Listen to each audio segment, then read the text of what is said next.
welcome back to my channel, Mental Health with Melissa. If you're new here, I'm Melissa. Please don't forget to hit that like and subscribe button for more content before we get started, so that you can get all of these really informational and psychoeducational videos.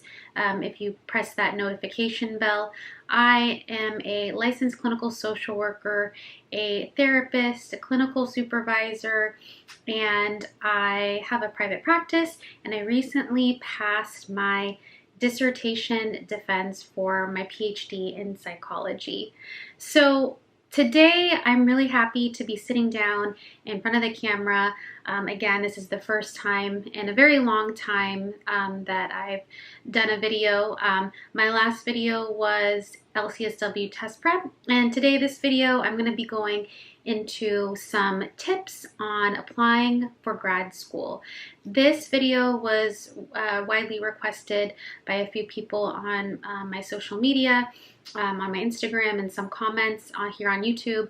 So I thought that, it was the perfect time to sit down and film this video, given that I have been through 2 grad school programs, one for my master's in social work and one for my PhD in psychology. So I'm going to be giving a few tips on applying for grad school as they relate to both the MSW program and if you're interested in applying for a PhD.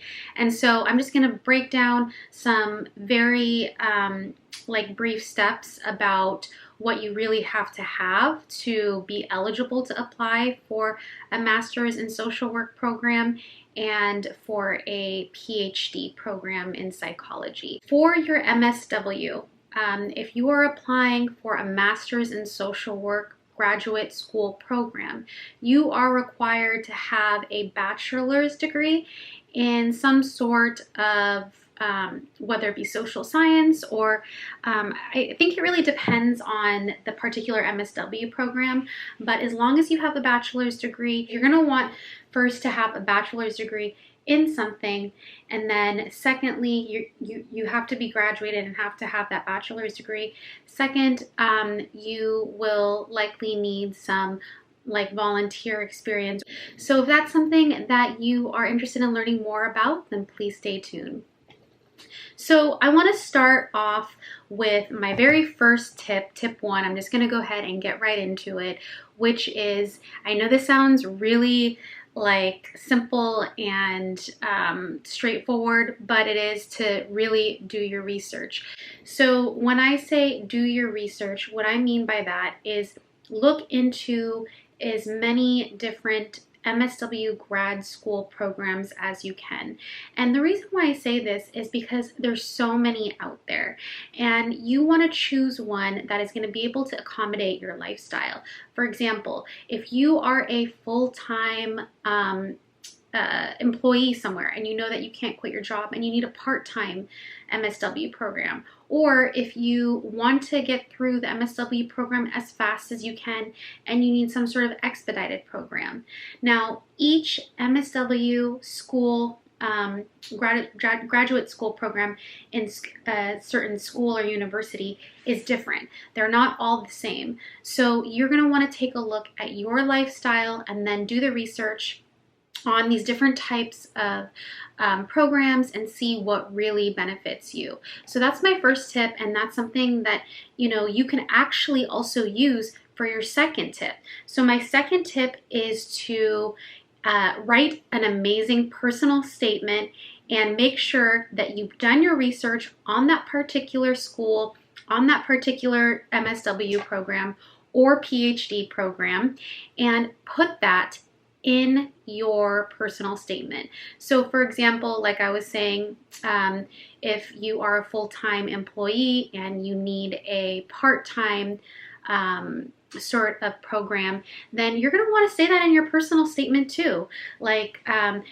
I work full-time as a blank employee, and therefore this program was particularly interesting to me and unique to me because it fits my needs. I know that I'll be able to devote the time that I need to because it is a part-time program.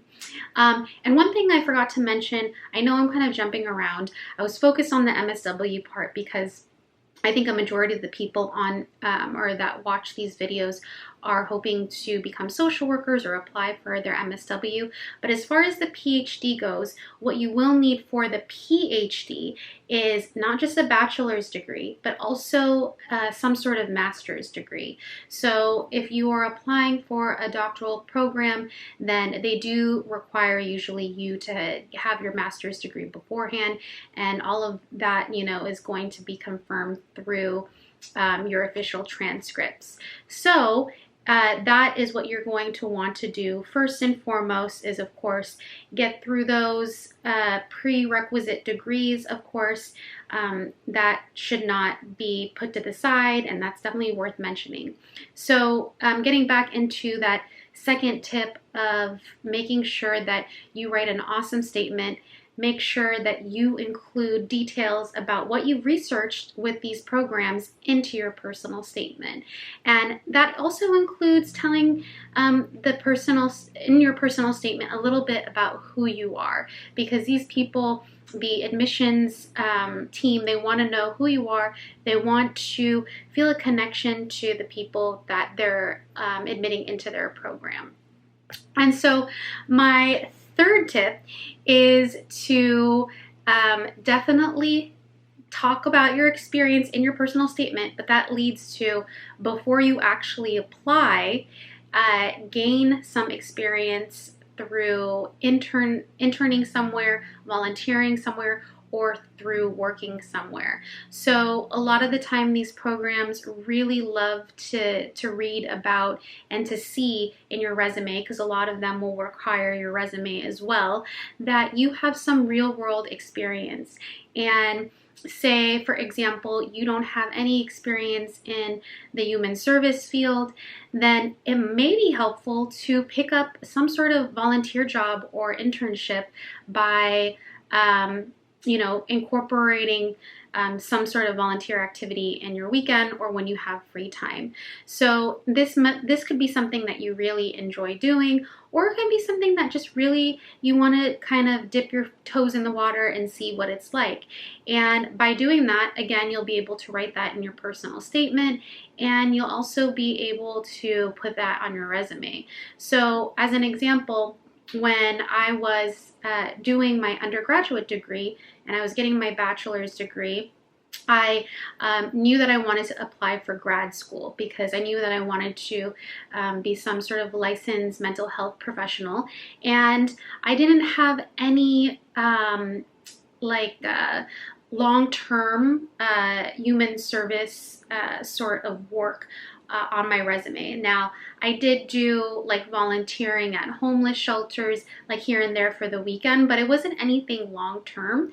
And so I wanted to make sure that I had something consistent and long term. So I applied to be a volunteer at a daycare for children that were at or below the poverty line, that experienced abuse or neglect. And I did that for about a year. I want to say it was either my sophomore or junior year in college, in undergrad, and I did it for about a year and a half, I believe. And doing that, I did that a few days, 3 days of the week, part-time.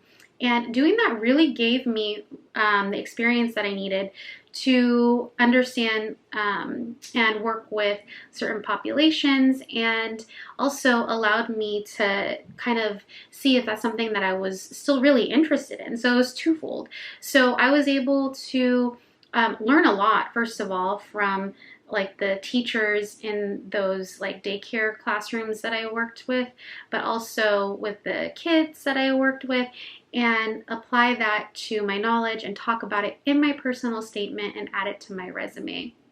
And the same thing goes with a PhD. So if you have already received your master's degree and you're wanting to apply for your PhD, I don't know like the likelihood of how much more you were likely to have spent in an internship or in a volunteer activity in your master's program, but I would think that it would be slightly higher than if you had just completed your bachelor's degree. I'm not quite sure. I think it differs for everybody and it's a very individualized experience. But if that is the case, say you did your master's of social work just like, I did, and after that I had a lot of work experience in mental health, it was essentially really easy to talk about that in my admission statement for my PhD program. So I was able to put that in there. So those are the top 3 tips that I have for you. I am sure that if you incorporate these into your application process, that you will do great. Again, making sure that you do your research on the different grad school programs, that you write an awesome admission statement. And again, what that includes is your reasons why you're applying to that program, talk about yourself, and then also third, that you are applying to some sort of internship or volunteer activities, which connects back to tip number 2 and writing about that in your personal statement.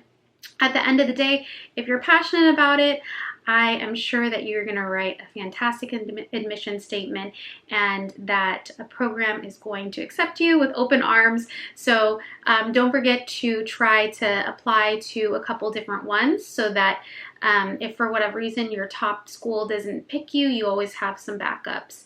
I hope that was helpful. If you have any questions, please leave them in the description box, in the comment section down below. And until next time, managing mental health matters.